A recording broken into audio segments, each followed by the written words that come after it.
Hello, and welcome back to Midweek Fixture Podcast. It is Season 2, Episode 3.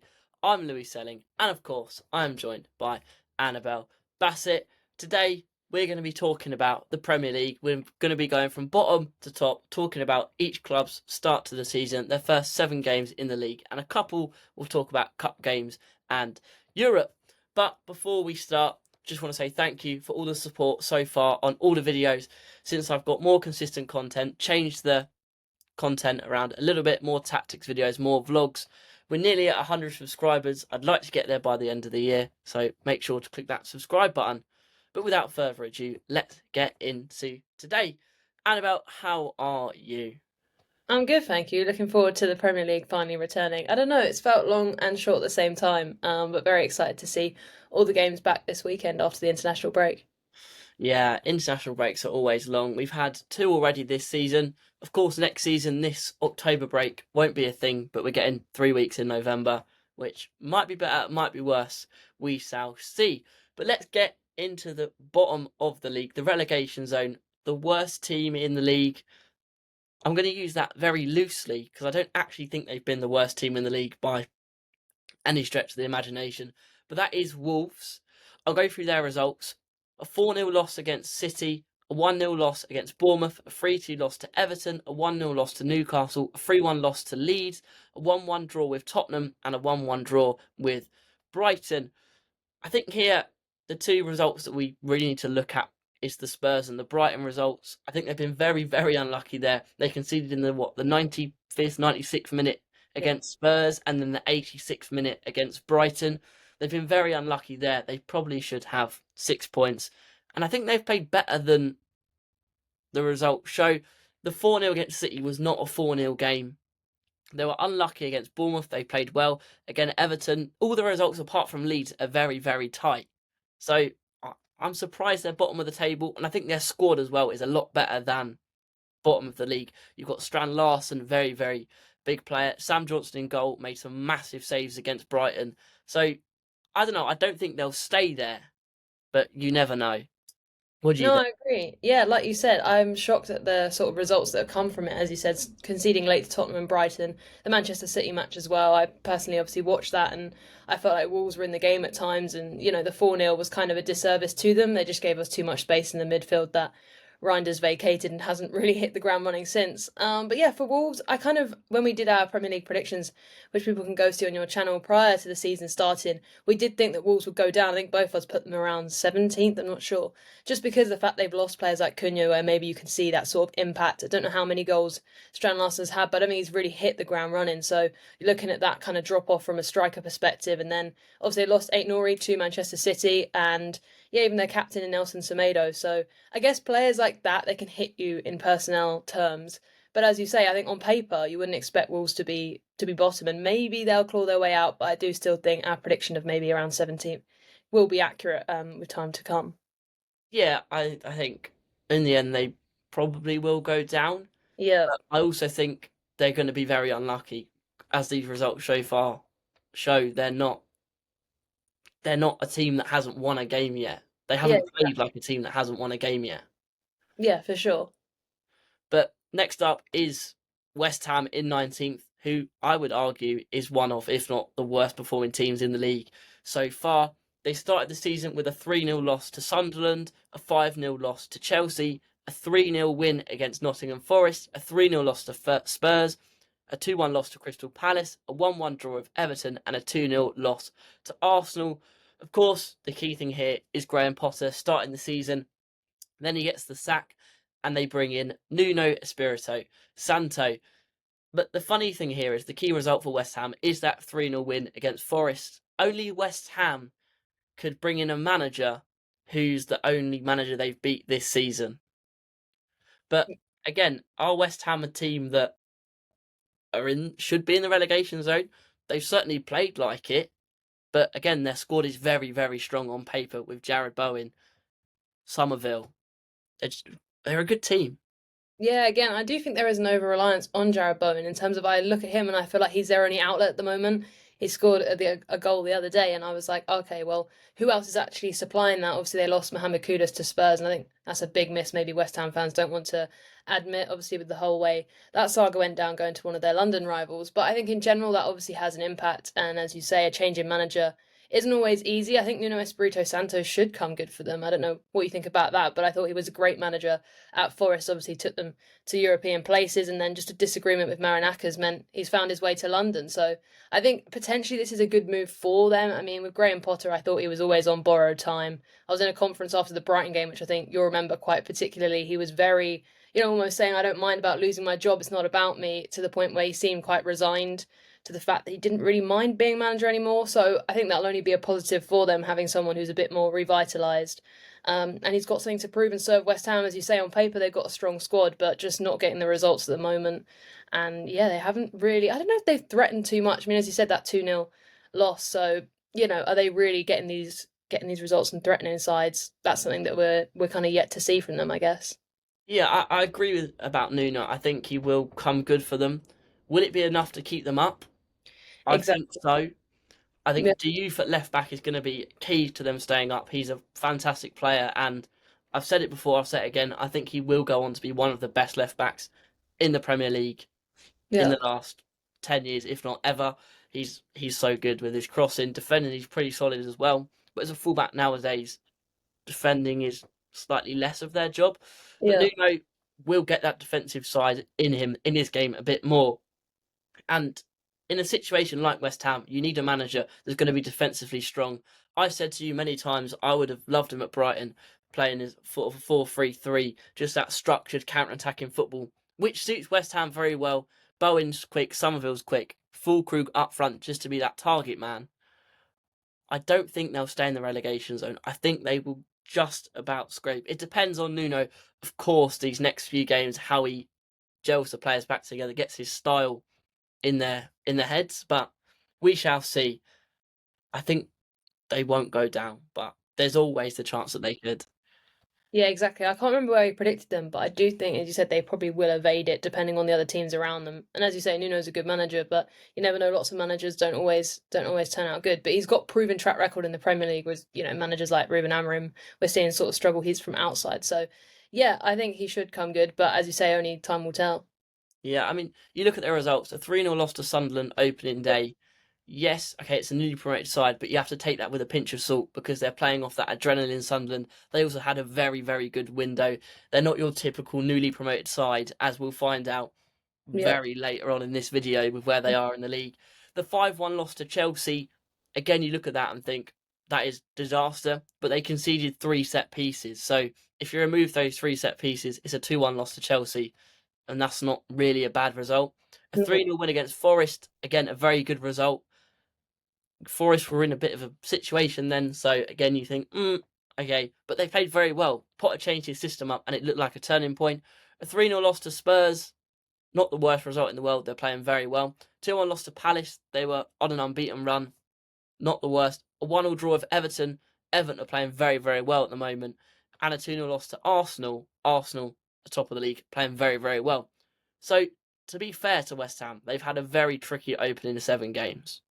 yeah, for sure. When you say that, that kind of sinks in more. As you say, each game is always different factors, and they're playing top opposition. So, yeah, it just depends on the next game they have. I imagine it might get more difficult, or it might be.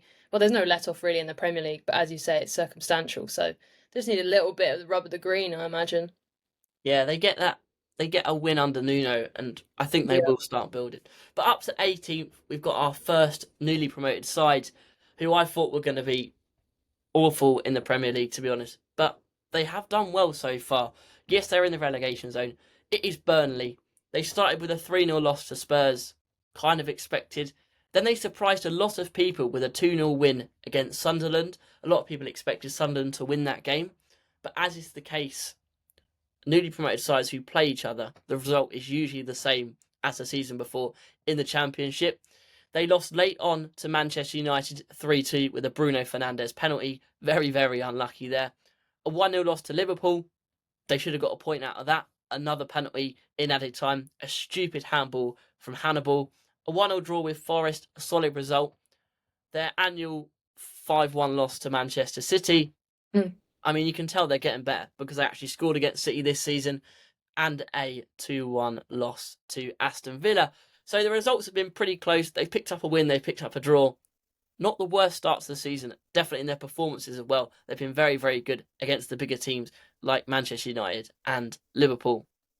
Yeah, I was going to say that's unfortunate. Like with the Liverpool result, they sat back, and obviously, as you said, Hannibal, and quite ironically, his name sounds like Hannibal, giving that away. But no, I think in general, as you say, Burnley have had positives. They've always had this sort of, I guess, defensive discipline was always their structure, but they have lost key players as well, which I think is something to note. Obviously, James Trafford leaving is a big part of that. He was he was named top goalkeeper, wasn't he, in the Championship last season and part of that team of the year. So that's always a big missing goal. Goalkeeper can really change your fortunes around, as we've sort of seen. I'm sure we'll come on to Sunderland with their keeper. But no, in general, I think with Burnley, it's just a shame certain players leaving. CJ Egan Riley, obviously a key part of their team last year. And it's just adapting, I think, to the Premier League. It's always a tougher, challenge. But yeah, I think they've been valiant with some of their displays. And as you say, unfortunate with that result to Manchester United. I thought that was a great game to watch as well. So they're an entertaining prospect. They're not, just purely defensive discipline. To score 2 against United is always, something to be commended. Yeah, absolutely. Yes, they have lost a lot of key players. I was very surprised that CJ Egan Riley left to go to France. I thought he would have done a season in the Premier League. Yeah. Trafford, I can sort of understand going back to Manchester City, but I want to highlight one player for Burnley that they've brought in, Fiorentino, in the midfield. He's played a few minutes for them. He looks very, very solid, was fantastic at Benfica. If they are to stay up, that defensive stability in the midfield with him will be crucial. And I don't think he'll be at Burnley for very long if he has a very good season. Yeah, no, for sure. I mean, as you say, you can point out certain players that have impressed, and he's one of them. So, yeah, Burnley need to rely on players like that, as you say, to sort of get through what's kind of been a tough period being in 18th. I can't remember where I predicted them to be. I think I said they'd go down, but, you never know. They're obviously only on the cusp at the moment. So, and we're only 7 games in. So, if they grow into the season, you never know. Yeah, I mean, at this point, I still think they will go down, Yeah. but they're going to put up more of a fight than I expected them to. And I think they will pick up a couple of shock wins. Well, I say shock wins, but I think they'll pick up some big wins that may just be that keeps them up. But Yeah. we shall see. Into 17th now, probably the most interesting team in this whole video. I think I predicted them in this position. It is Nottingham Forest. We'll go through their results quickly. I've gone with more than just league games here because I think it's very, very interesting, their cup game and their Europa League games. They started the season with Nuno, a 3-1 win against Brentford. Kind of not surprising because we thought Brentford wouldn't do the best this season. A 1-1 draw with Palace. You can never complain about a point against Palace. They're very strong. A 3-0 loss to West Ham is where it started crumbling a little bit, and Nuno got the sack. Then we move into Ange Postecoglou's first game, a 3-0 loss against Arsenal. He didn't really implement his tactics. He just wanted the players to go out there and play and try and get a point. He didn't really have that much time, so you can kind of remove that one from the equation.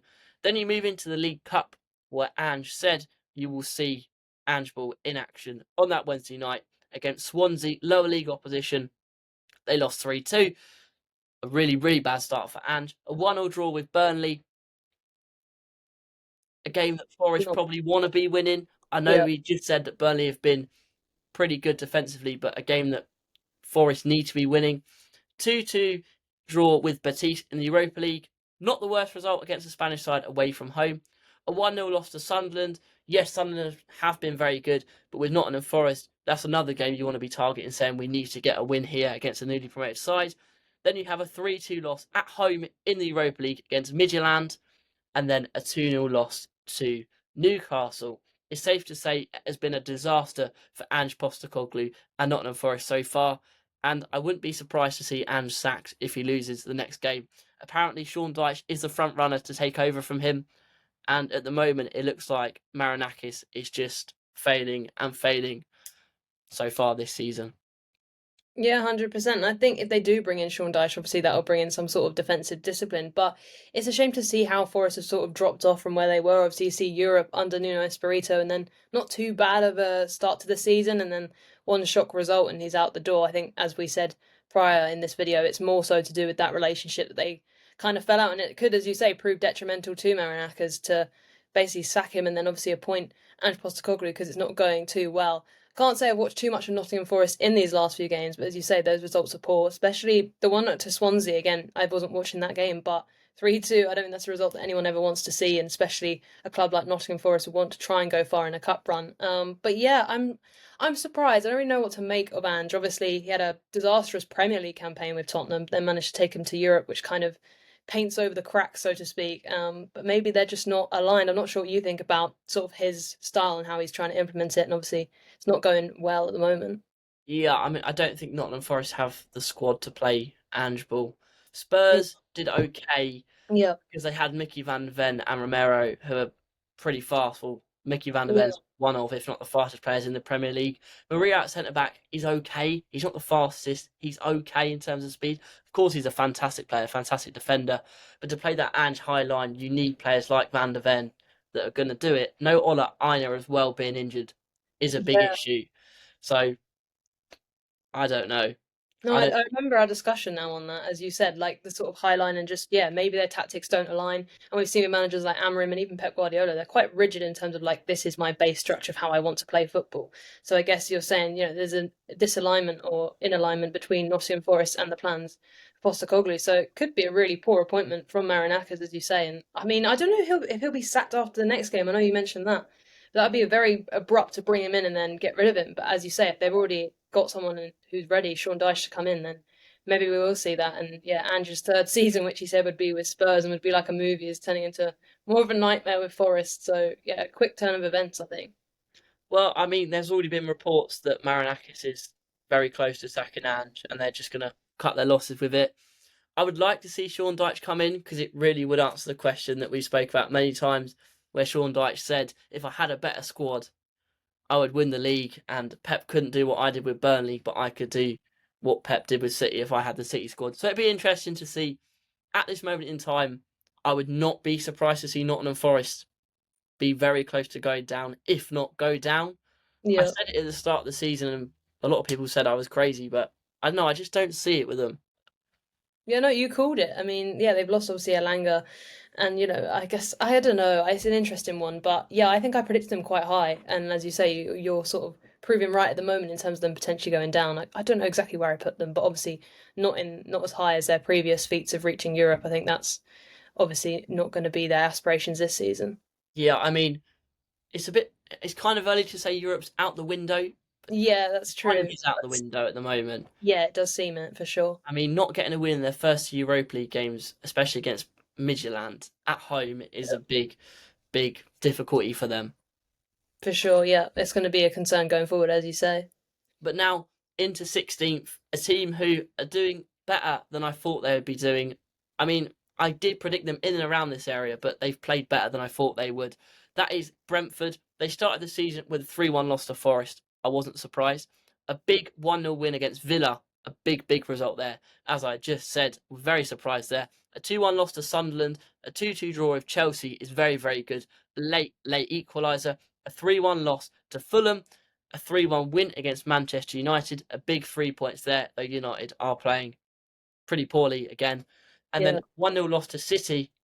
I want to talk about this City result. Obviously, yeah, you didn't 100%. watch the game because you were No, I away. had it on radio, and it did sound stressful in terms of from a City perspective. The Brentford, and especially in that second half, they looked to be on the front foot, and City were very lucky at times. I know Donnarumma made a great save, and Thiago was sort of causing all sorts of problems. And as he did against Manchester United, I think he scored two of their goals. So, yeah, I'm sure you'll come on to that. But no, it was a nervy game for Manchester City to only come away with the 1-0 victory.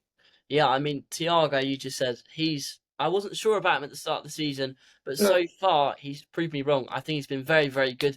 Should have scored against City and got at least a point, if not 3 points in that game.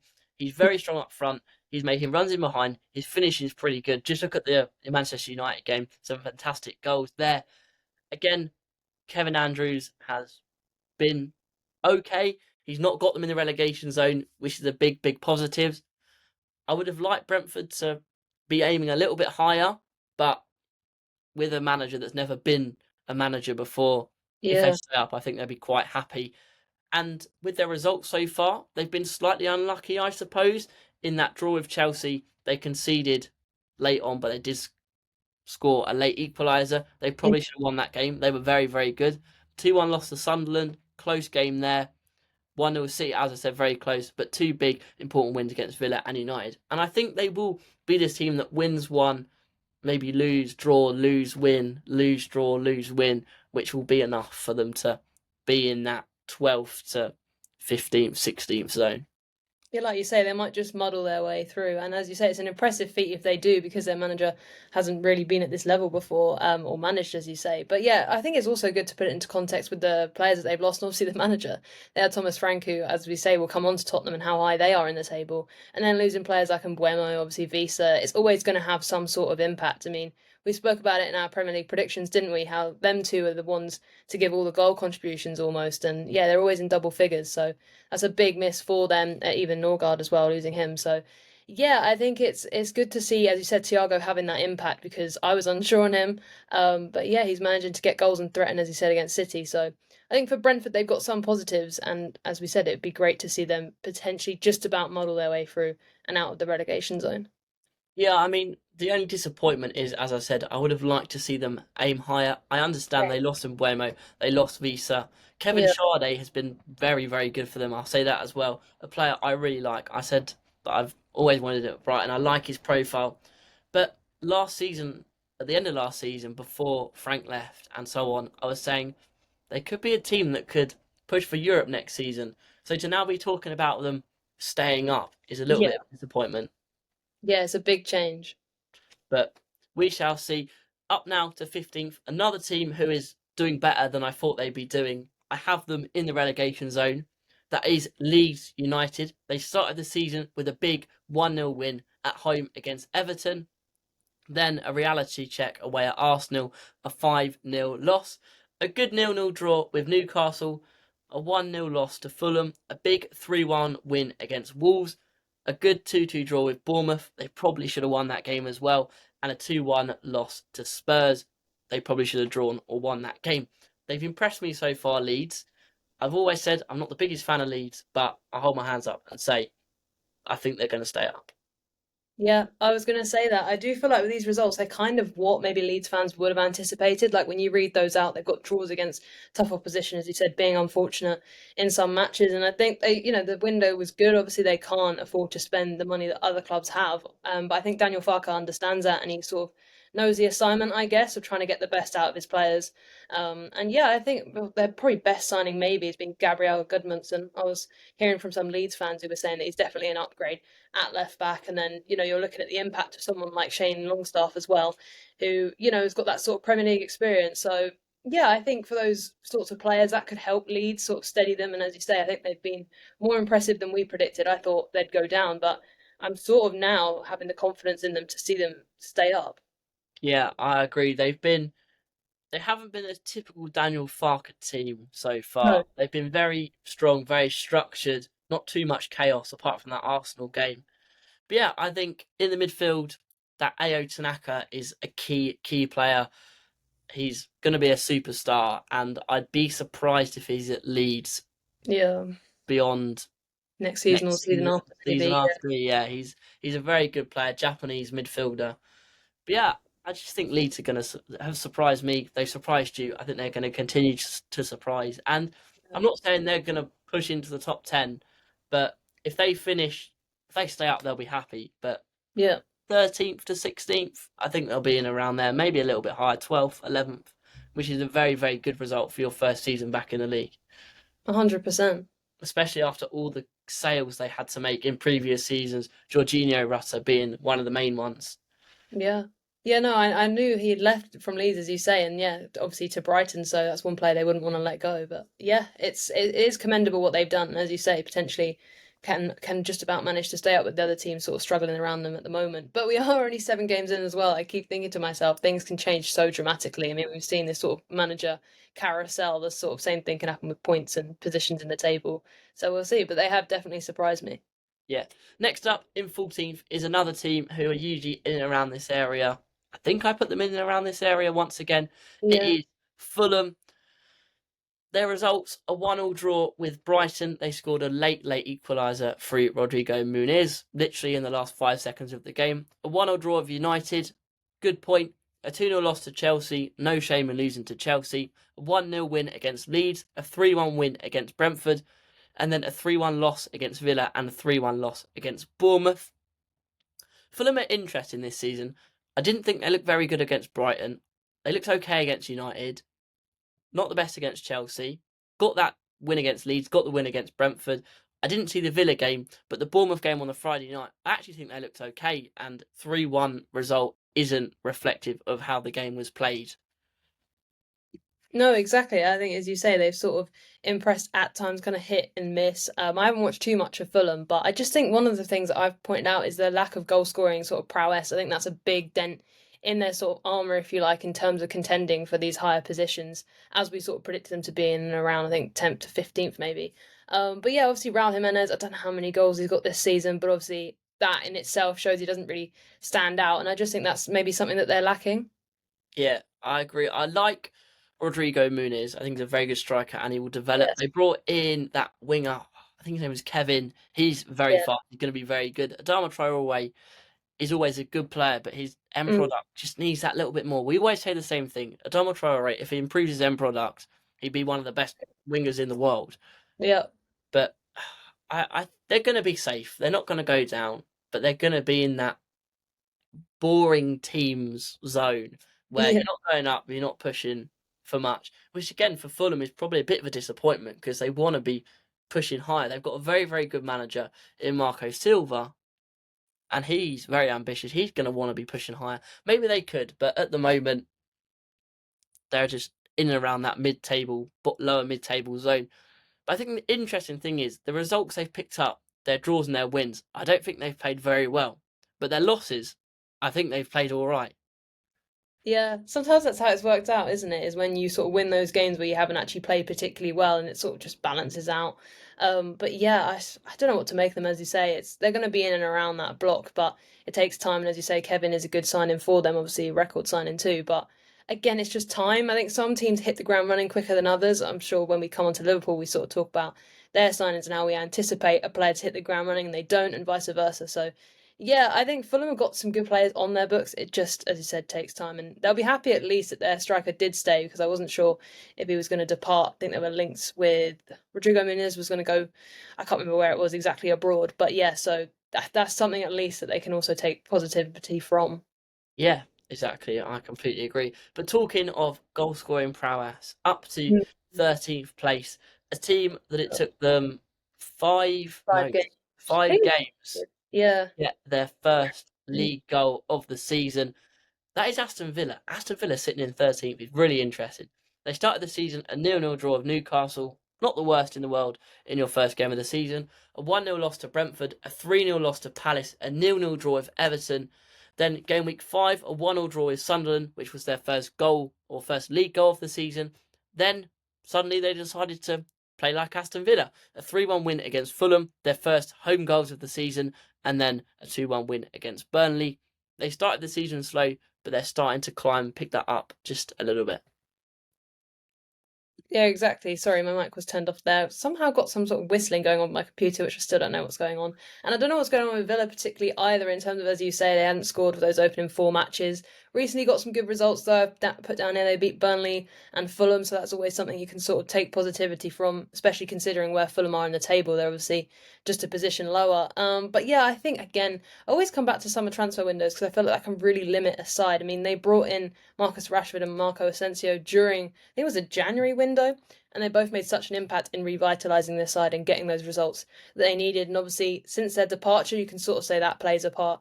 And additionally, I just don't think they really invested in the summer due to PSR rules. I know that's a big sort of narrative around Aston Villa at the moment, that they are really quelled by that.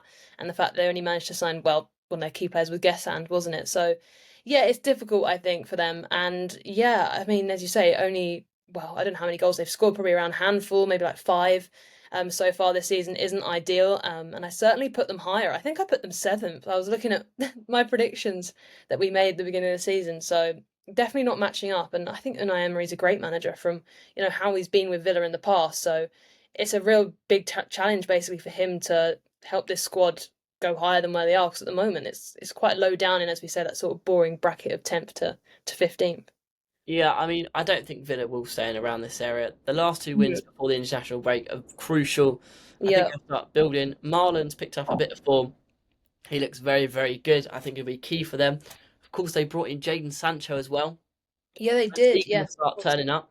You mentioned Guessand. I did a big video on him, how I think he's going to be fantastic. So yeah, far, I've been proved very, very wrong. Villa fans are not too keen on him at the moment. I've seen a lot of comments, people mm. saying stoppable on his day, which is not great. Not No. great, but as you say, Unai Emery's a great manager, and I'd be surprised if they aren't pushing for Europe once again in the next few weeks. Yeah, that's music to my ears, because I was worrying. I was like, I predicted them seventh, but as you said, it's only 7 games in as well, and there's 38 in a season, so we'll just see. And I don't doubt Unai Emery, so we'll just see how things turn out. And hopefully, as you say with your video and Guessand, that whatever you've said in there in terms of what he can offer the team, it then starts to come into fruition. Yeah, I mean, quickly, I think a big issue now for Villa is that Ollie Watkins is injured, got Yeah, injured playing for England. yeah, That could that's true. be. He hasn't been on form this season, to be No, fair. Neither has Morgan Rogers really with the yeah. goal contributions. But once they get fit, once they start clicking once again and firing once again, I have no worries about Aston Villa whatsoever. Yeah, 100%. I had them two noted in my head. Forgot to mention, as you say, that Rodgers and Watkins, two key players for them, just haven't been on form, and that's a massive thing for your striker and then a vital midfielder to not be on form. So, yeah, it's literally time will tell as to whether these players sort of turn up and gel as well. Yeah, but moving up to 12th, moving to my team, Brighton, is probably the most Brighton start to the season that you're ever going to see. A 1-1 draw with Fulham. We didn't play particularly well, conceded a late equaliser. A 2-0 loss to Everton. A 2-1 loss to Bournemouth. A 1-1 draw with Wolves. And then a 2-2 draw with Spurs. A 2-1 win against City. And a 3-1 win against Chelsea. Brighton love beating the big sticks, but they like giving points to the teams that they should be beating. A bit like Robin Hood. But I think the most interesting thing here is our 2 wins of the season have come after our 6-0 Caribou Cup wins.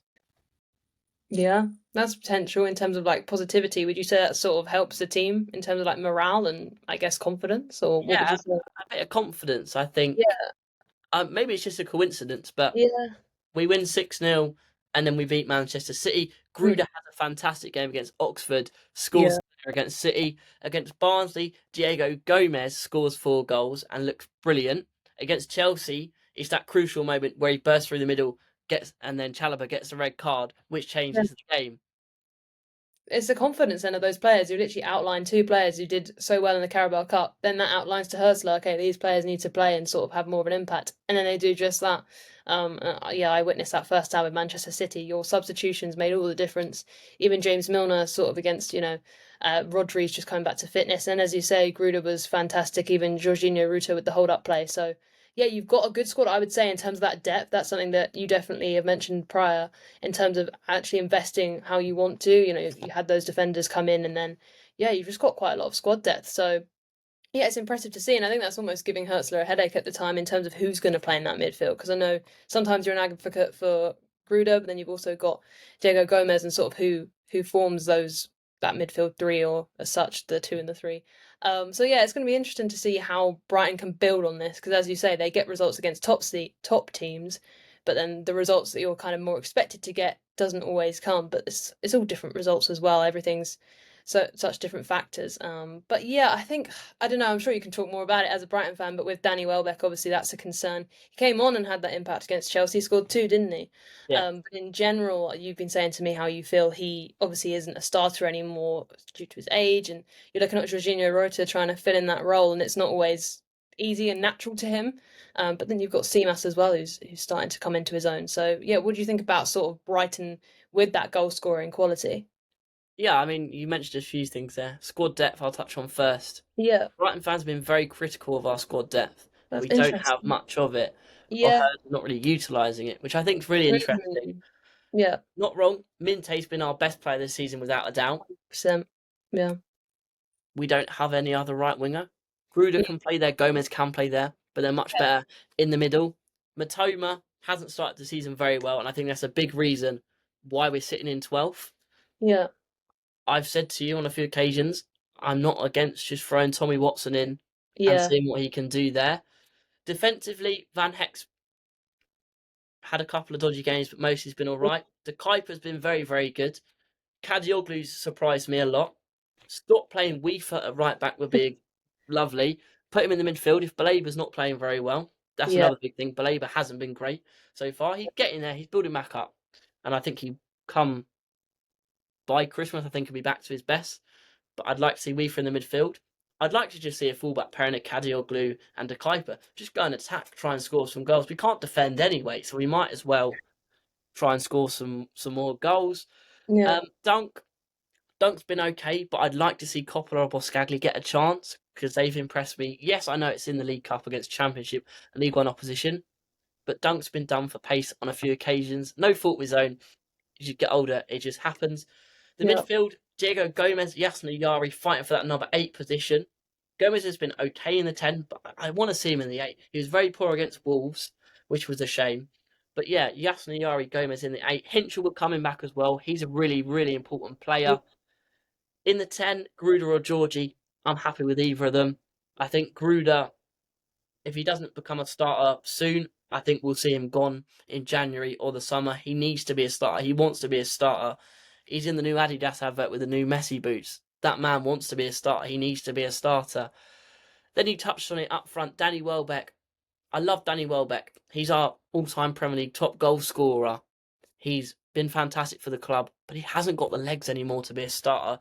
The Chelsea game, as you say, 2 late goals, coming on off the bench. He's crucial. And give Stefano Simas a chance. Scored 2 in the cup against Oxford. Did miss a big chance against Barnsley, but to get that sharpness, to get that know-how, just to hit it early, you need to play games. Played for Greece's under-21s a few days ago, scored a great goal. That press, that's what we've been missing. He's a player that's going to just press, give us all that energy, and we need that. Those runs in behind. I highlight it against Chelsea, the run he made in behind, which caused Chelsea to have to put the ball out for a corner. Just putting that ball in behind, we won the corner, he made the run, and then we scored the goal to Kuiper's header. Just that running behind sometimes just stretch the back line a bit, cause a bit of chaos. And then he got the assist against Wolves. I mean, it flicked off his head, and then Van Heck headed it in. Can't really claim it as an assist, but we will. Just throw him in. I understand the physicality aspect and the fitness aspect. He was injured. He's not ready. But what have we got to lose now? Just give him more minutes. yeah, 100%. I mean, you've touched on so many things there, but it's interesting how you list so many players and then say fans are concerned about the squad depth. I imagine that's like, as you say, because Mitoma's maybe not excelling and you want maybe sort of a backup there. But as you say, you have got Tommy Watson. But in general, it does sound like you have quite a few defensive options to the point where you're saying, should a Boscaglia or a Coppola come in for Dunk? So I don't know if that is a strength or a weakness of your team because you've just said that fans are unhappy. I don't know. What's your And take personally on the squad depth? centre back wise, I'm happy with Van Yeah, Heck, Dunk, Coppola, Boscagli, and then of course you've got Webster, who's out for the season. mm, Left back, you've got De Kuiper, very happy with him. Kadioglu can also play on the yeah, left. Right back, Joel Veltman is our only proper yeah, right back. Bit true. concerning in there. Can't Kadioglu play either side? Yeah, I want Kadioglu playing on the right. Yeah, He's a natural left back. He's more of a left back than a right back. The DM role, you've got Weefer and Baleba. Baleba hasn't been playing too well, and yeah, Hurst big fan. refuses to play Weefer in there. Mm-hmm. Then you've got the midfield, Yari, Gomez. They split of a lot of opinions. Some people say Yari's incredible. Some people say, how is he playing in the Premier League? Same Yeah. with Gomez. A lot of people don't think he's good enough for the Premier League. Mm. And they say we have depth, but it's not where we Quite, want to be in terms of getting yeah. Europe. Tommy Watson as well. A lot of people aren't sure on him. You've got to play these Mm. players though. They're only going to get better if you play them. But we'll see. I don't think we'll finish in the bottom half. No. I think we will get European football. Maybe that's biased, but I think Yeah. I've seen just enough to say that we're going to get European football, but we shall see. Yeah, I think I predicted Brighton 8th, and I'm not sure. I mean, I was going to go with around 10th to 12th, which sounds a bit harsh. So in the end, I did go with 8th. So I still imagine you're on course for around there would be my prediction. But as you say, that doesn't always get you Europe, as you found narrowly last season. But yeah, I think you'll be in and around it. And as you say, all those divided opinions about players, it's just who Hursley wants to pick. And of course, there's even divided opinions about him. So I guess time will tell, as you say. Yeah, we shall see. We shall see. But moving up to 11th, we've got a team who definitely won't be finishing in the bottom half of the table. I mean, there's a very, very clear point in their season where they started picking up wins. This is Newcastle and the arrival of Nick Wolter-Marde. They started the season a 0-0 draw with Aston Villa. Not much attacking threat. They look better than I thought they would without Isak. A 3-2 loss to Liverpool. A late winner from Rio Ungamoa. Very unlucky there, Newcastle. A 0-0 draw with Leeds. And then you bring in big Nick Wolter-Marde. Scores on his debut. A 1-0 win against Wolves. Then a 0-0 draw with Bournemouth. A 2-1 loss to Arsenal. Wolter-Marde scores again though. A 4-0 win in the Champions League against USG. Wolter-Marde scores again. And a 2-0 win against Nottingham Forest. Wolter-Marde scores again. Yeah, I wrote on my notes Newcastle and then dash like I would do for all the teams, and just had Voltamada, just one word. I know you're a massive advocate for him, and as you said, all those stats, it's incredible when you actually look at it like that. But yeah, we always talk about him as like this 6'4", or maybe even slightly, taller. 7.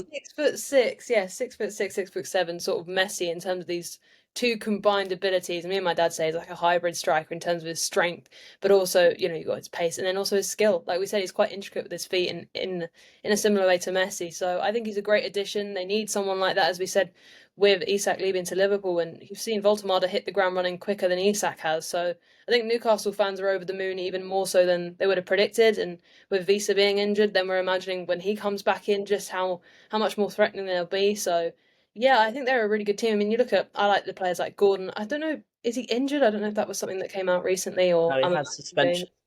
suspension. Okay, that's the one then. But yeah, again, I think he's a great player. And you sort of look at these players in and around the Newcastle setup. Obviously, Bruno Guimaraes in their midfield, someone who they've been lucky, I think, to hold on to for so long. And even obviously Livramento being out injured, I believe. But again, these sorts of players who are really strong for Newcastle, and I think that's what makes them such good contenders. Whenever I watch them, you highlighted that Liverpool match specifically. I thought they were great in large spells throughout, and obviously very tenacious, sort of wanting to put a point in against Liverpool, who had taken obviously their striker. So yeah, no, I think they've really impressed me at times. And yeah, 11th, I'm kind of shocked that they're sat where they are. But then when you sort of read off those results, that makes sense. But yeah, they're always a concern, I think, for top teams as well as those lesser teams. Yeah, completely agree. Another player I want to highlight is Malik Thiaw, centre back brought in from AC Milan. Yeah, Got his chance a couple of games ago and he's taken it. He looks fantastic. Him alongside Botman, as I think Bruno Gomar said, is the future of Newcastle. yeah. And I'm confident that they're going to finish in the top 5.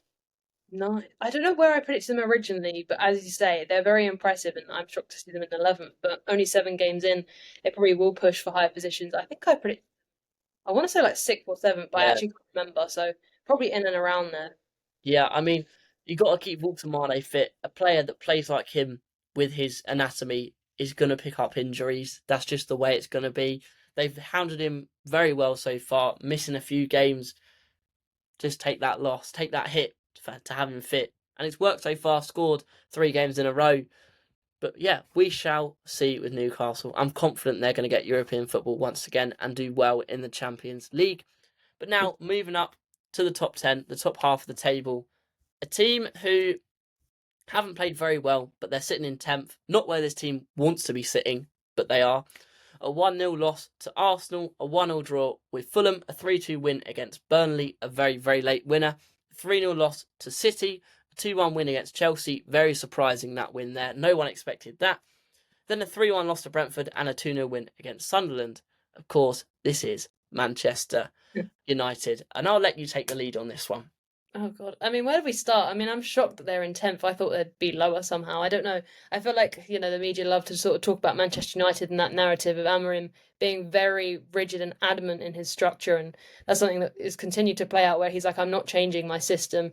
He'd happily leave rather than change that. And, he needs the backing of the board, which recently we found out does seem to be there. He's going to be there for supposedly the next 3 years. But I think if results continue like this, they can't stick to their guns on that one. But yeah, he's being backed, but I don't know to what end. I mean, their system doesn't seem to suit the players. I hear that a lot.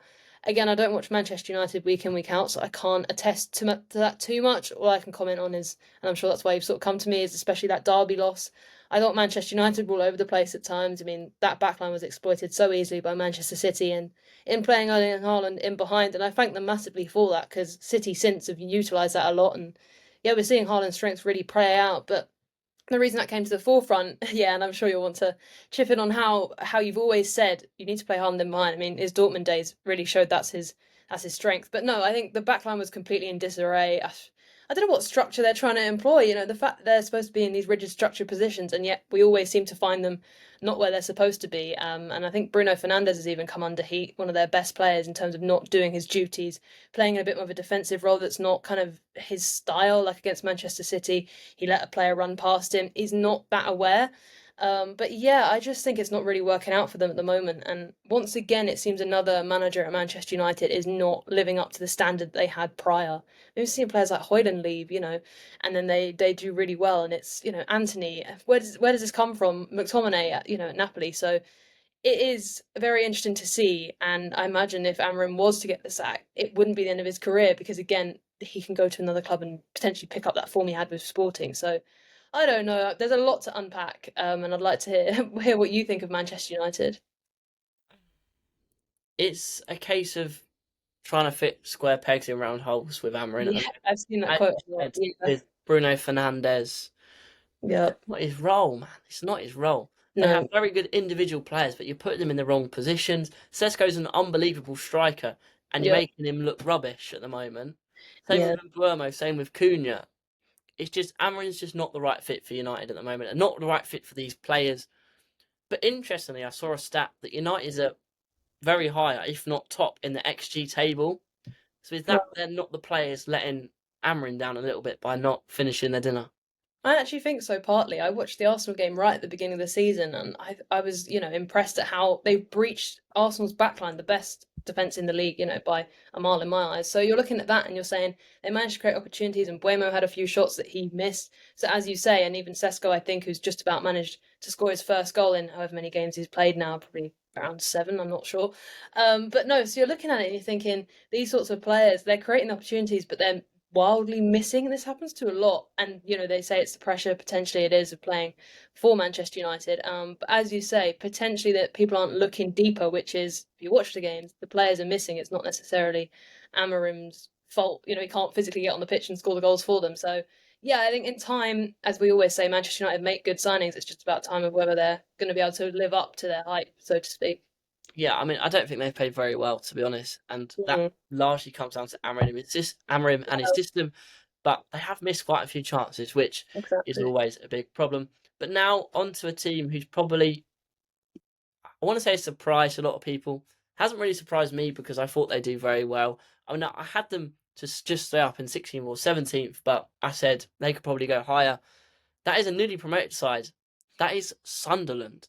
They started the season with a 3-0 win against West Ham, then a 2-0 loss to Burnley, a 2-1 win against Brentford, a 0-0 draw with Palace, a 1-0 draw with Villa, a 1-0 win against Forest, then a 2-0 loss to Manchester United. So only 2 losses so far for Sunderland. And I saw a stat. It was something like the newly promoted teams have already got like 15-20% of the total points tally of the newly promoted teams last season. Wow. Can Sunderland push for European football? Oof. I mean, with how the fact that they're in ninth now, you'd say yes. But it's longevity. Can they do it for a whole season? But as you say, all the newly promoted sides have impressed. They've got more points, or almost, as you said, almost more points than they had last season combined, or that sort of stat, which is very impressive.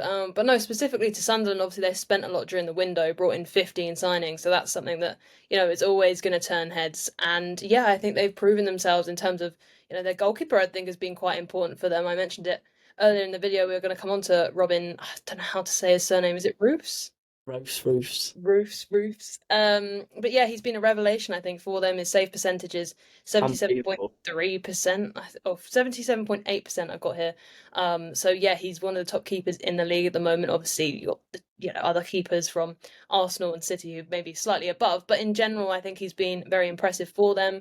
And yeah, I just think they have this sort of tenacity and belief about them. You saw that with their draw against Aston Villa. They had 10 players and they still managed, and that was for over an hour as well, 10 players on the pitch, and still managed to get a result. And yeah, they brought in defensive reinforcements, and yeah, I'm just impressed. I mean, again, players that I'm not too sure on their pronunciation, but Nordi Mukiele, I'm not sure how you say it, and Omar Alderete. I think they're both, two important players that have been brought in from PSG and Getafe. So yeah, again, I think these sorts of players are going to really help stable Sunderland and give them more, impetus to go higher. I mean, we spoke about Granit Xhaka as well, being brought into that midfield, a really experienced player. So I think Regis Lebris and how he started is really impressive. And the players they brought in, it makes sense they're doing well, but I still didn't anticipate them doing this well.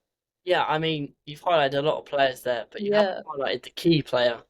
No, would you say what Enzo? Enzo No, Fate hardly played. you wouldn't say. No, Not really played. that's true. Granit Yeah, wrong Xhaka. stuff there. Who would you say? Granit Xhaka. I did say Granit Xhaka. I said in the midfield they brought him in, experienced player. The most important player to their Yeah, season so far. He yeah, looks a level above the rest of the Sunderland players, which you yeah, can't expect. But having a player like that in there is just yeah, crucial. But I think the big thing for Sunderland is going to be Christmas yeah. I and get you. January. They've got a lot of African players. AFCON is coming up. Yeah, I wouldn't be surprised if their plan was, let's get these wins under our belt early. yeah. December, January might be a bit rough, but we should have enough points that will have us still above the relegation zone.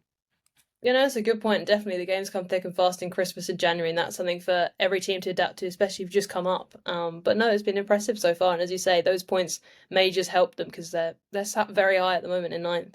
Yeah, they're going to need it when they lose half their squad to AFCON. Oh yeah, that's also a big factor, isn't it? They have a lot of Yeah. African players, but I think they'll be fine. I think they're going to stay up. Are they going to push for Europe? Probably not, but Mm. they'll stay up. They'll be fine. They'll be pretty comfortable. But now moving into eighth, I put this team in and around this area. Everyone was laughing at me. I said they're going to have a brilliant season. This is Everton at the new Hill Dickinson Stadium. They started the season, and I looked really silly. A 1-0 loss to Leeds. Then a 2-0 win against Brighton, the first game at the Hill Dickinson Stadium. Then a 3-2 win against Wolves, a 0-0 draw with Villa, a 2-1 loss to Liverpool, a 1-0 draw with West Ham, and probably the biggest result on here, a 2-1 win against Palace, ending Palace's 19-game unbeaten streak. What have you made of Everton, and are they going to get European football? I don't know about European football. I mean, I never predict them to be this high. So at the moment, you are right in terms of where they are. I think it's just longevity is always a question for every team, and I think they have not heavily relying, but obviously Grealish has been an absolute standout for them since coming in. Was named Player of the Month in the Premier League for August. So he's hit the ground running. I think it was three or four assists in his first three appearances. So yeah, I think a player like that with the quality he has, it's lovely to see him sort of revitalised. And yeah, just re-energise his career really. But no, in general, I think Everton have impressed me. The only concern I have is, especially when I was watching the Liverpool game, I remember pundits mentioning how maybe Beto, and sort of looking at him and Barry as those, I don't know if Barry's actually played too much or made that much of an impact coming in as a new signing. Sort of looking at those players and saying, are they there in those moments to kill off the game? Because I saw Everton had quite a few opportunities in that match. And it's just about having a striker who has that instinct. I don't know if I've really seen that this season from their two strikers, but thankfully they've had players like Grealish who has managed to help them out. And yeah, I think it's going to be interesting to see how they continue this because at the moment they're very impressive. And as you say, stopping Palace, who no one else has managed to stop up until this point. Yeah, I mean, Grealish obviously has been a key factor in Yeah, this. Iliman Ndiaye as well is yeah, fantastic, so underrated. Maybe not any more underrated, but he was very underrated. Beto, I completely agree. He's an okay striker. He has yeah, that passion, he has that desire, but his finishing isn't the best. Barry is where it's really interesting because mm, he started against Brighton in Yeah. that win. And he looks unbelievable. He held the ball up, won his aerial duels, and I was like, well, Beto's out the team now. Barry's going to be Yeah, the the one. next best thing. Hasn't really happened so far, but I No. think it will in the next few games, next few weeks, next few months. And Everton under David Moyes, it shouldn't be a surprise. David Moyes does this. He done it with West Ham, so why can't he do it with Everton, who arguably have a better squad? Yeah, very true. I mean, I'm a big fan of David Moyes, especially because of Grealish being at Manchester City and sort of just, yeah, he's a great man manager. And as you say, potentially Europe pushing. I imagine, I don't know. I think it's hard to call at this moment in time. As I say, it's more about the longevity. But as you say, if Barry starts to hit the ground running, that'll only help them further. Yeah, I think they will, but we'll see. I love David Moyes. I think he's so underrated. He's a good mix between old-fashioned tactics Mm, and management and that new modern style of possession yeah. football. But now into seventh, a team who I'm still trying to convince you on. I think they're Sure. going to be world beaters very, very soon.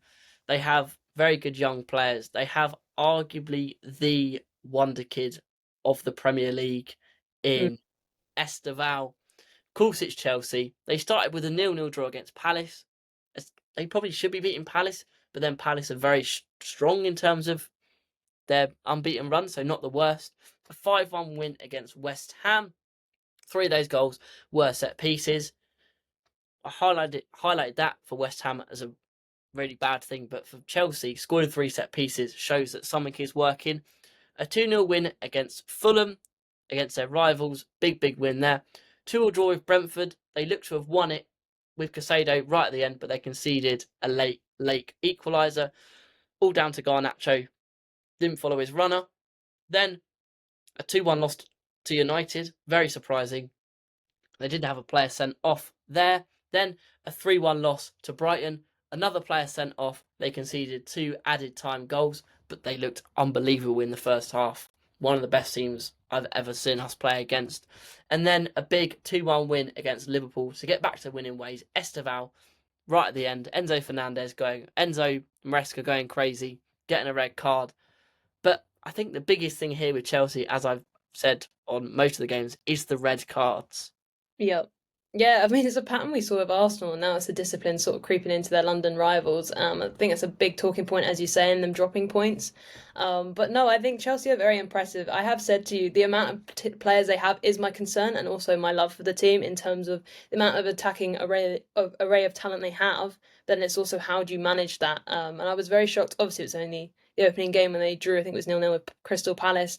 Just in terms of how like toothless they looked, in terms of they looked out of ideas, and Esteval was their only shining star. But as you say, now they've got players like that. They can probably push because you've always got someone you can sort of rely on. But yeah, that's my only concern is how do they go from a team who've got a lot of talent to then building, a sort of like recognized structure and system, and then additionally on top of that, the experience you need to win titles. But as you say, it'll probably come with time, and I don't like to admit it, but maybe in a few years we will see Chelsea, as you say, be that dominant force. But no, I like the players they have. I like obviously Pedro Neto. I think I'd like to watch him anyway on the wing. Obviously we've mentioned Esteval and João Pedro's stats have been quite good considering the start of the season. I think they maybe tailed off slightly, but he's a player again who's sort of added that quality. I just think again another point which I've sort of seen some people discuss is the reliance on someone like Palmer in that midfield. Of course, we saw Caicedo excel against Liverpool, but if a player like him who pulls the strings a lot, Palmer, is out injured as he is at the moment or has an off game, when do they sort of see that source that sort of spreads the play? So that's potentially a concern. But as I say, it's time to sort of fit all these pieces into the puzzle, and then Chelsea could look the real deal almost. Yeah, I'm not too concerned about Palmer. Pedro can drop into that 10 role where he's much better. Yeah. Liam Delap, this is the issue. They need that out and out striker fit, but they've Mm. still scored plenty of goals without a proper recognised out and out number 9. Yeah. I think Chelsea are going to be unbelievable. Esteval is just ridiculous at, what is he, 18, I know 19. it's mad. He's, Yeah. he's going to be fantastic. They're going to bring in more players the next Yeah. window after that, and they'll go stronger and stronger. They need a new goalkeeper. Robert Sanchez is not a keeper that's going to be one that you can rely on, but Chelsea are going to probably finish in the top 4, top 5 at least. They're going to get Champions League football, let's be honest. They've got enough depth. They've got so many injuries, but they've still Yeah. got one of the strongest 11s in the league. despite having half their team injured. Yeah, it's very impressive. It's almost like they prepared for it. They brought in all these players, and everyone was like, "Your squad depth is massive," but they kind of knew, as we say, every year you kind of have to have a bigger squad. We've seen managers like Pep Guardiola say they don't want it, but you kind of have to, and it's helping Chelsea out at this moment in time. So yeah, I think top five, top four is realistic. It's just over time will they prove those title winners, not just contenders like we were discussing.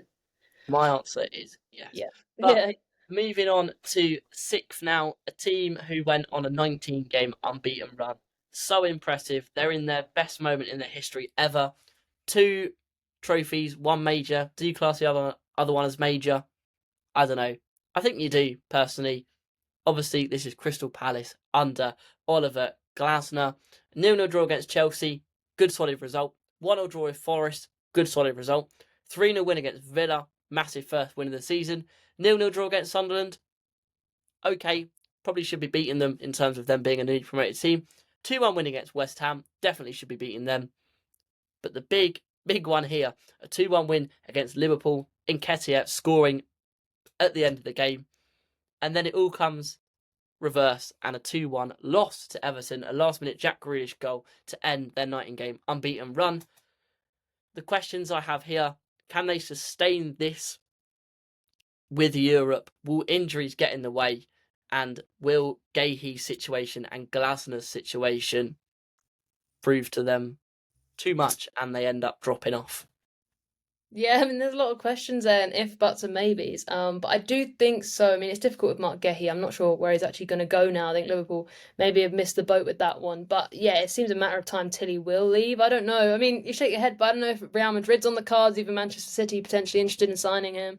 I don't know. But he is obviously going to be going to one of those top teams imminently. And as you say, with Glasner potentially he'll depart. I know there are rumours supposedly that Manchester United were looking at him, but then they're saying no, we're going to stick with Amorim. So again, that's sort of a ticking time bomb of how long he'll be at the club, especially when he needs that support. And they almost let Mark Gehey go at his expense. He would have potentially left Glasner if that had happened. But no, I think in general, as you say, there's a lot to contend with. Obviously, the squad, if there's injuries, and with Europe, as you say, I think that could prove difficult for them to contend with. I don't know, potentially see them still getting Europe. It's just whether it will be those, sort of like higher places or maybe like a Conference League spot. I'm not sure, but yeah, I mean they've impressed me so far, as you say, with those sorts of results and being sick. I don't think I anticipated that. I can't remember where I predicted them.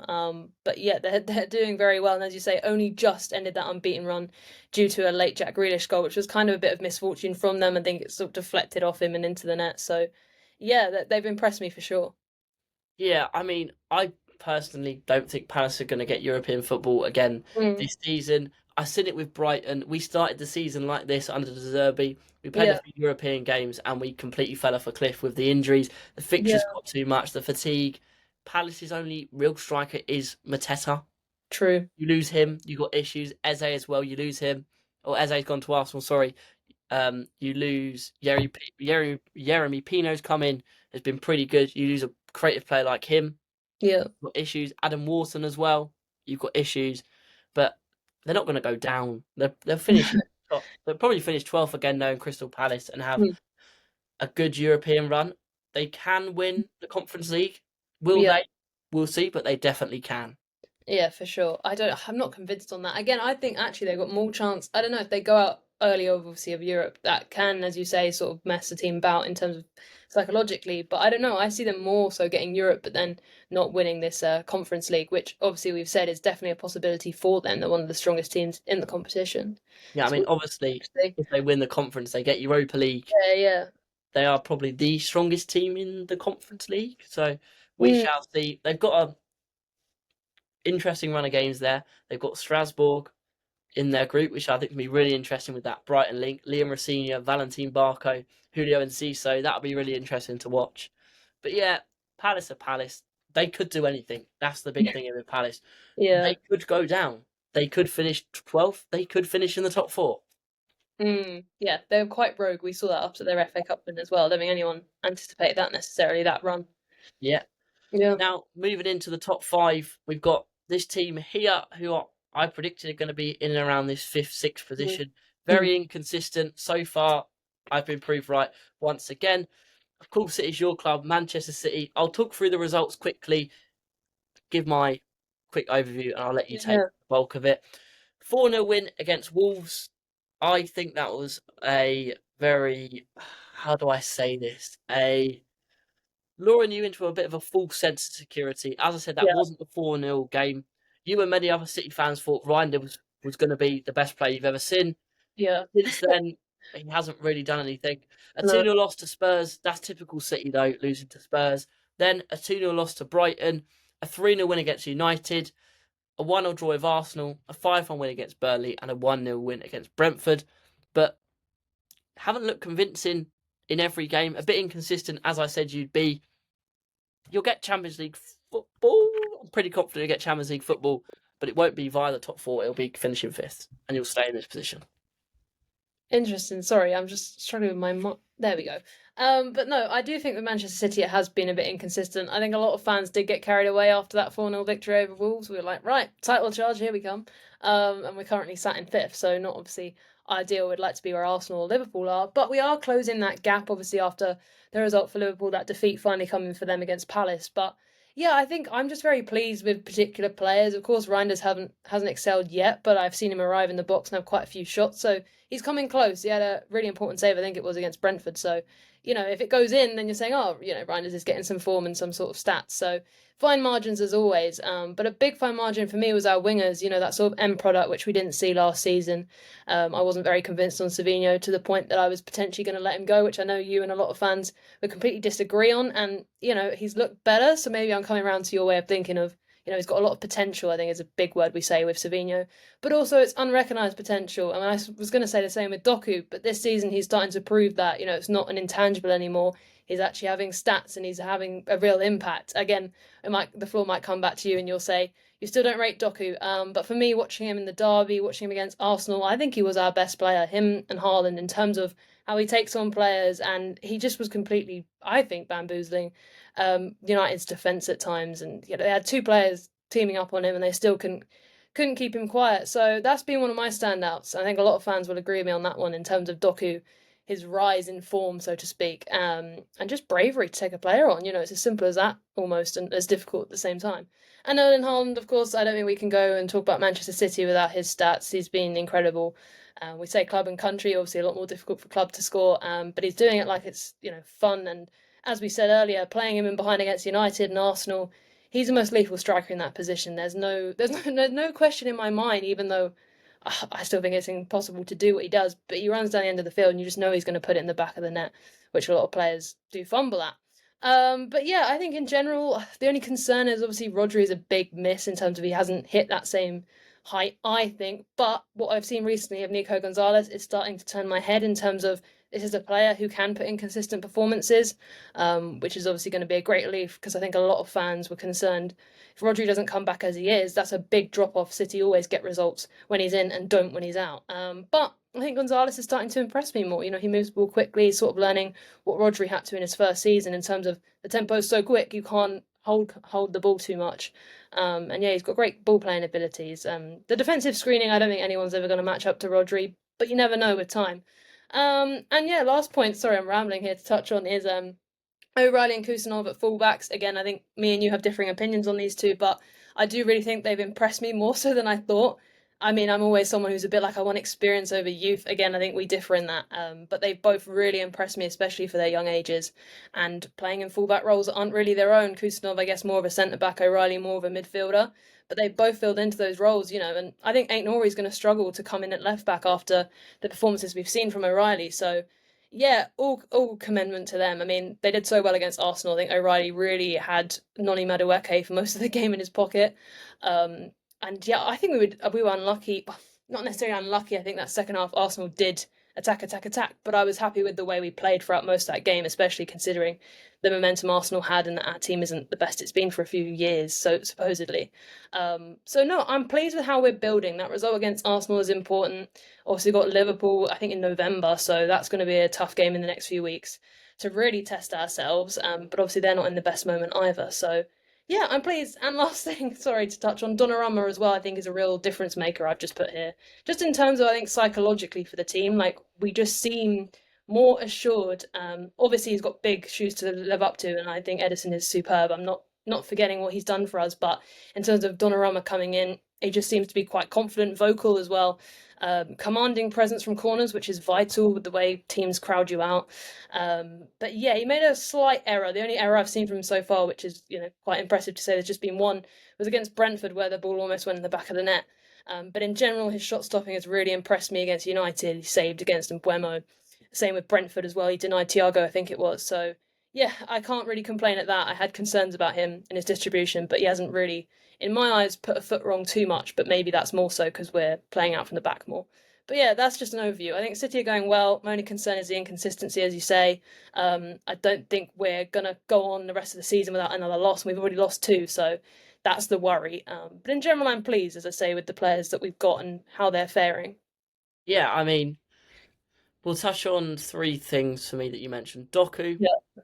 I've always rated Doku in terms of having potential, and I said he will get there, and he is getting there. He's a fantastic player. Haaland, he finally started giving him the ball in behind. Yeah. Hallelujah. Yeah. Most impressive is his defensive work. I think he's tracked Yeah. back a lot, done a lot of defending, which will change my opinion on him quite a lot. What else? Kusanov Yeah. and O'Reilly. O'Reilly, brilliant player. Done well at fullback. He's not a fullback, but he's done very well there. Yeah. Kusanov, I don't rate at all. He's so erratic. He's going to get you in a lot of trouble. You loaned out the wrong centre back, but that's the conversation for another day. Gonzalez, I think, give him the floor. You'll never miss Rodri ever again. I think he's fantastic. I think he will be better than Rodri was and have more of an impact for City in terms of how the way football's going. Yeah. But yeah, Donnarumma is the key one here. I disagree massively with a lot of what you said about Yeah. Donnarumma. How I come? agree he's been commanding, confidence, yes. Yeah.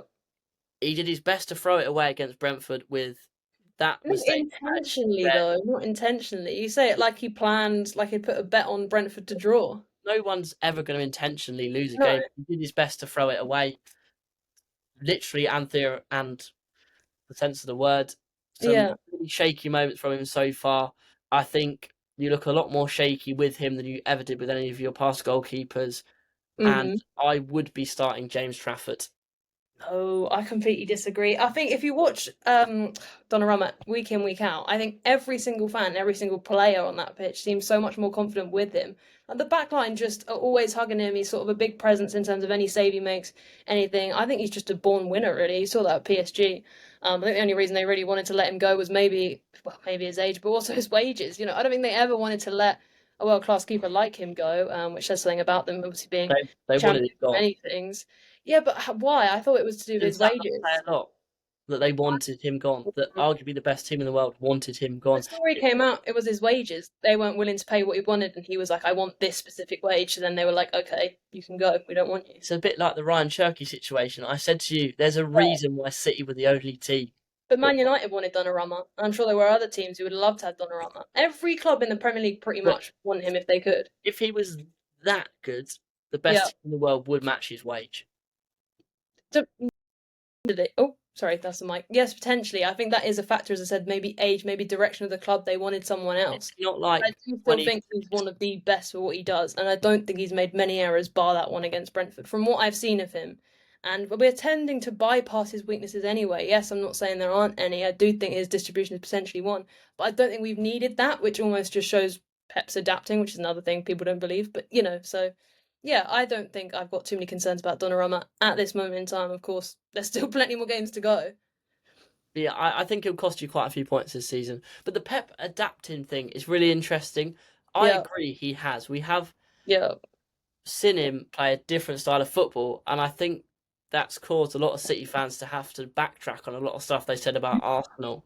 Yeah. Oh, for real. Started playing, especially in that Arsenal game, a very defensive style, happy to sit back. A lot of City fans were moaning at Arsenal saying it's anti-football, they don't deserve to win a league. Well, if that's the case, City definitely don't deserve to win a league this season. From one game and dependent on the situation, I think people are so quick without nuances. The fact that we knew we weren't as good as Arsenal in that moment in time. We're playing people who aren't even fullbacks at fullback against some of the best, forwards in the league, as Arsenal claim to have. So I definitely think it's obviously not what we wanted to do, whereas Arsenal intentionally go in thinking we're going to sit back because we can't contend with Manchester City.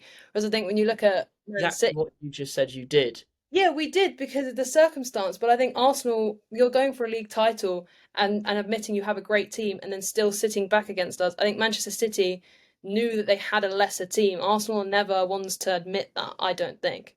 They think it's fine. I don't think Manchester City would like to play and sit back. I don't know if Arsenal would like that. I personally think they would. I think that's sort of part of their identity. Yeah, that's what they're built on, Time and it wasting. works. It works. Yes, it sort of does. I mean, they tried that whole match, didn't they, last season at the Etihad, and we managed to get that point. And again, if they'd just played proper football, supposedly they could have won it. But they knew they couldn't because they can't compete. This is the thing. But they're, But they're yeah, we were kind of like for like, I guess, in those two it's circumstances. just you can't criticize one then praise the other. No, no, no, no. But it is circumstantial, is all I'm saying. Like you're saying, people say, oh, Arsenal don't deserve to win a title if they sit back. So you're saying City don't deserve that. We only sat back once. And I think, again, it is circumstances, same with Arsenal, I guess, of when you choose to and not.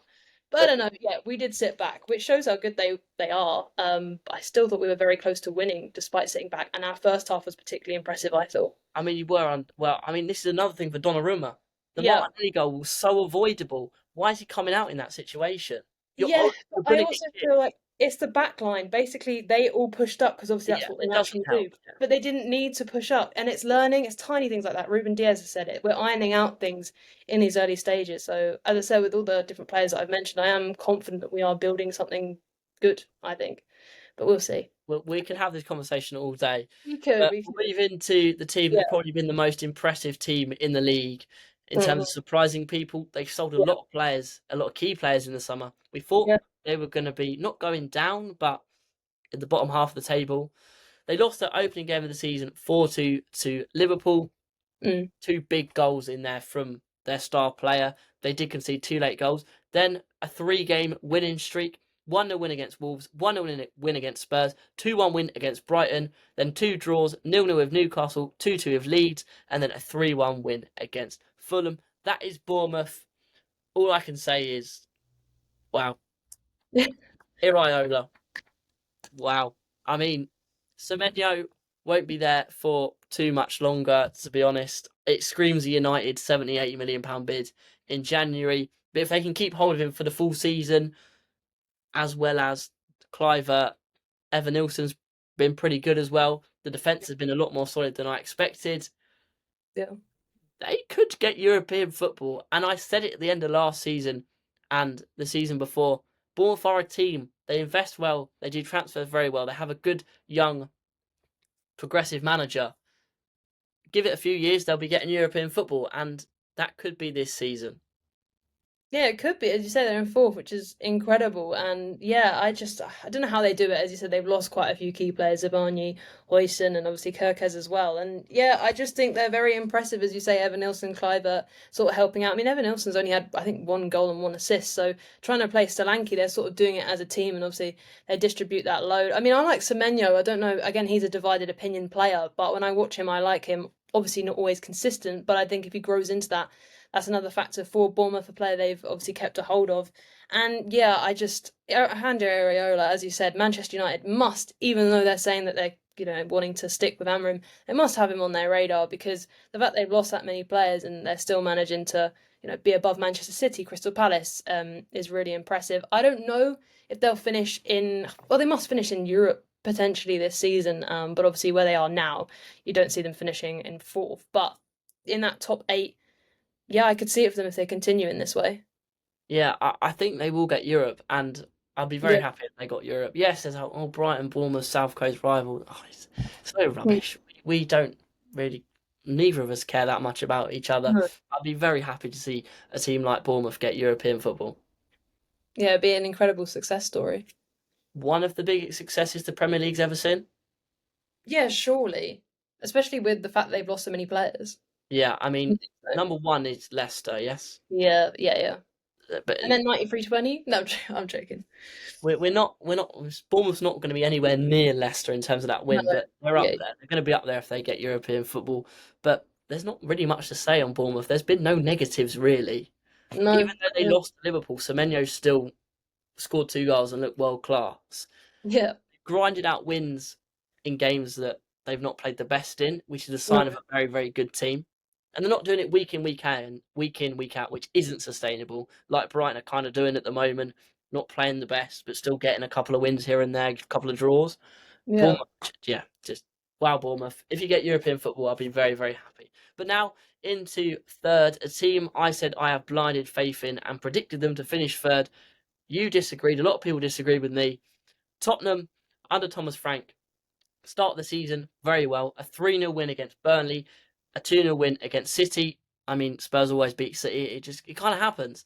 And then they go and lose to Bournemouth. Bournemouth have been very, very good, as we've just said. A good 3-0 win against West Ham. A 2-2 draw against Brighton. They were 2-0 down. They come back from 2-0 down.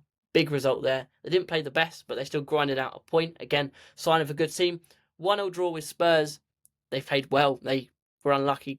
They scored a last-minute goal through Paulinho and then a 2-1 win against Leeds. Tottenham have been impressive in the league.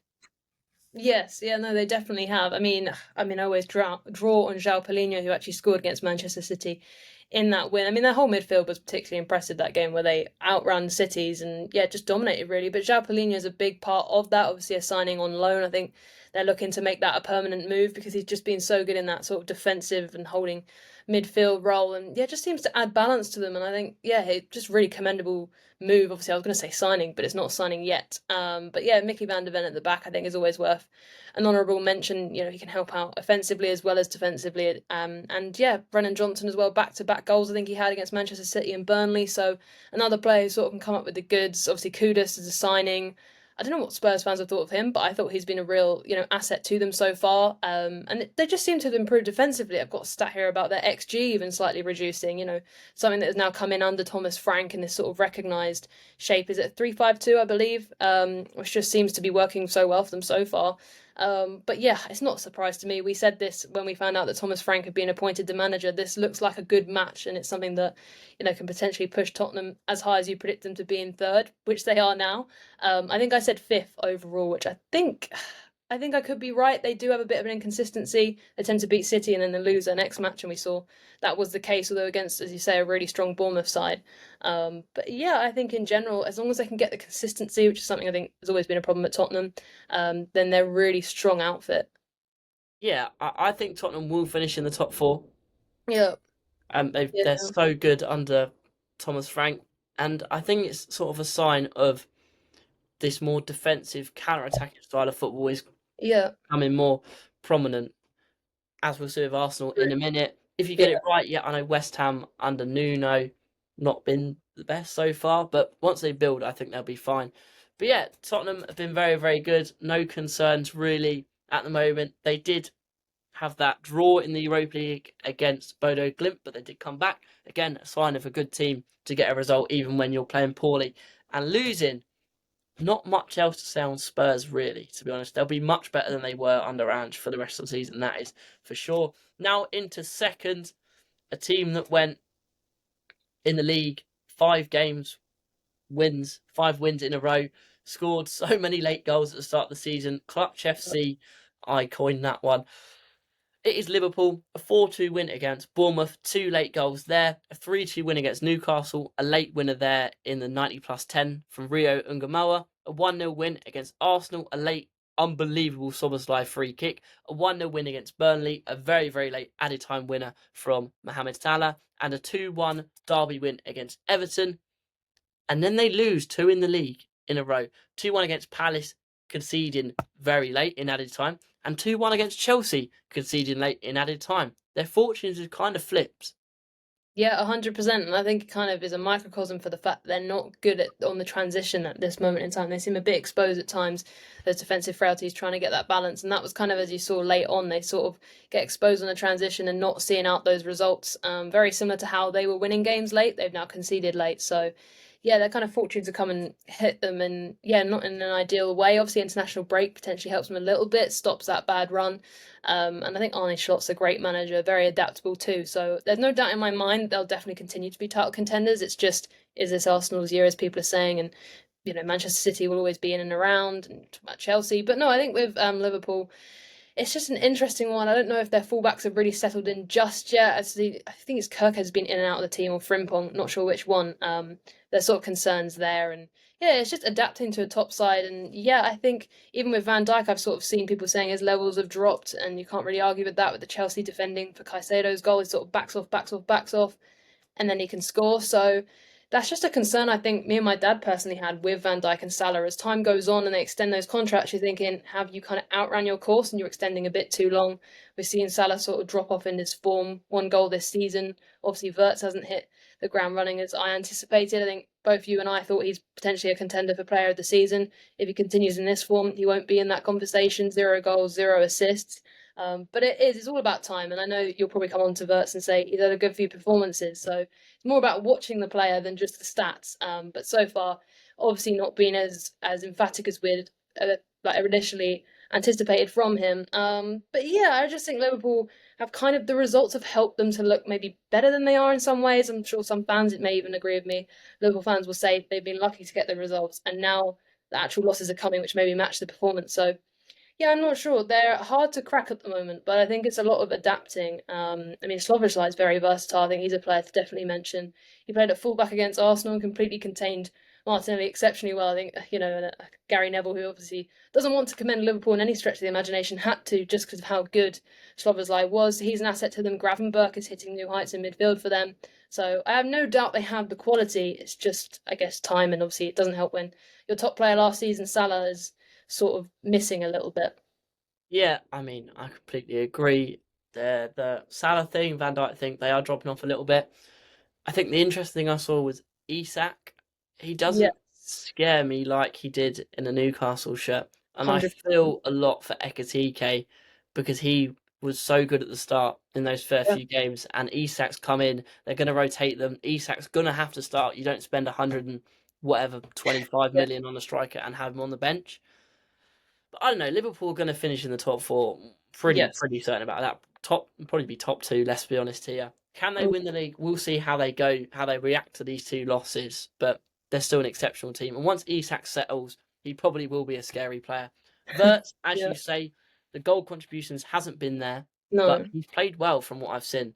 To be honest, but yeah. they're Liverpool are fine. They'll probably still end up winning the league.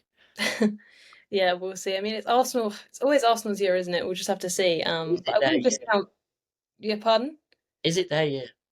Yeah, it does seem it. I mean, we'll come on to them. But they've always, Liverpool and City will always be there and thereabouts. So we'll just have to see. As you say, it's just time with Liverpool and certain players coming into their own. Yeah, I mean, Arsenal now, top of the Yeah, league. Is it their year? A very good 1-0 win against United at the start of the season. Yeah, people say, oh, it's only 1-0, but winning your first game of the season is so important. A yeah, 5-0 win against Leeds, they showed they could do it and get those big wins you need against teams they should be beating. 1-0 loss to Liverpool, they sat back, got a lot of criticism for that, but as we touched on, a lot of big teams are starting to do that now. 3-0 win against Forest, had to win that game. 1-0 draw with City, scoring late to get that equaliser. Great goal from Martinelli, big result there. 2-1 win against Newcastle, another late winner, header from Gabriel after being 1-0 down, and a 2-0 win against West Ham. There, Rice scoring. I think the big thing here is Arsenal being very, very impressive, defensively strong, and they scored quite a few goals. And Victor Gyökeres still hasn't given that much. When he gets there and he gives it, we could be in trouble. yeah, 100%. I think Gyökeres has done well. There was a lot of criticisms, even from myself. I was like, okay, he looks a bit, I don't know, slow run. I sort of said to you, he sort of, I don't know, hobbles fast. It was an odd one to try and suss out. But no, he's proven to be good, as you say, with his goal contributions. But they haven't just needed him, like you said. They sort of distribute that load.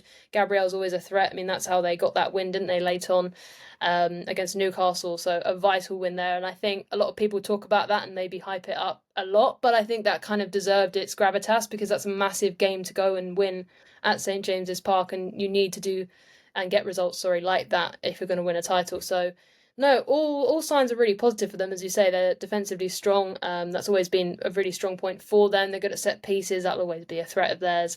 And to get that result against City was really important for them. So, yeah, there's not much else I can really say about them apart from I think they're impressive. They've obviously, strengthened in certain ways. With obviously Eze coming in. I know their fans are very Very big fans of him, shall we say. Madueke as well. I think I've actually enjoyed watching him in Arsenal so far. Obviously, he can be inconsistent, but we'll just have to see how that plays out on the other side of London. Obviously, joining from Chelsea. So yeah, there's not much to say apart from is this Arsenal's year? Can they get it over the line? We've seen the discipline, the sort of errors that Chelsea have made. I think Arsenal maybe are past that now, which is really important. Those red cards really made them drop a few points last season. So this could be it. I don't know. Obviously, they lost to Liverpool, so you need to be on the right side of those results. They've definitely got to get that win against Liverpool in the reverse fixture later in the season. And they've got to beat City. So there are lots of these big games I think that will decide it for Arsenal because they look quite solid against the lesser teams. Yeah, I completely agree. I think Zubimendi as well has been very, very good for them Yes. so far this season. Having that strong defensive midfielder in there is just key. But yeah, is it Arsenal's year? We'll end on these last 2 points. We'll go with your bottom three. Now we've seen the first 7 games. Ooh, Who do you think's going to go down? they put me on the spot here. Okay, I'm gonna have to go. I'm gonna still go with Wolves just because they're 20th now. I don't know if they have the time to sort of recuperate that, and they've obviously lost key players. Oh, I'm gonna say I don't want to put Forest. Forest is gonna be a wild one if I was to put them in there. I'm gonna go Burnley to go down as well. I think West Ham will be okay. They've got Nuno that'll guide them. I'm gonna go. Brentford have impressed me considering they're so low. I'll just go Wolves, not in any particular order. Wolves, Burnley, and oh, Forest. There you go. Gone a Okay, bit rogue, potentially. What about yourself?